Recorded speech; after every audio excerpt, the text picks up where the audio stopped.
بسم اللہ الرحمن الرحیم۔ السلام علیکم دوستو۔ کورٹ آف سیشن جج کی عدالت۔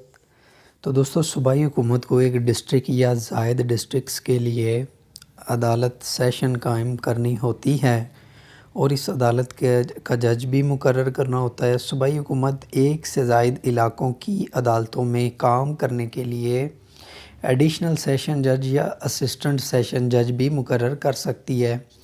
تو دوستو، powers of session court, session عدالتوں کے اختیارات کیا ہیں؟ تو دوستو، سب سے پہلے ٹرائی ٹو آفینسز ہے کہ ایک کورٹ آف سیشن جو ہے ٹرائی آفینسز کو ان کا ٹرائل کرتی ہے، جرائم کی سماعت کرتی ہے۔ جو قانون پاکستان کے مجموعہ تعزیرات پاکستان کے تحت آنے والے جرائم کی سیشن کورٹ سماعت کرتی ہے اور قانون کے مطابق سزا دے سکتی ہے اگر وہ مقدمہ اس کی عدالت میں کارروائی کے لیے آیا ہوتا ہے۔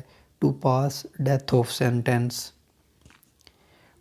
ڈیتھ سینٹنس یعنی سزائے موت کا حکم دینا، سیشن جج یا ایڈیشنل سیشن جج سزائے موت کا حکم دے سکتا ہے، مگر اس کے لیے ہائی کورٹ سے سزا کی کنفرمیشن کی ضرورت ہوتی ہے۔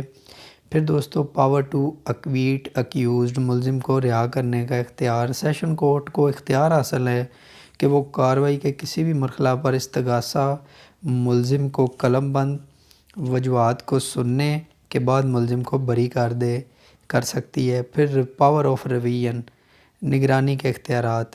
سیکشن 439A کے تحت سیشن جج کو نگرانی کے لیے اختیارات عطا کیے گئے ہیں، جس کے تحت وہ نچلی عدالتوں کے جاری کردہ فیصلوں پر حکم جاری کر سکتی ہے۔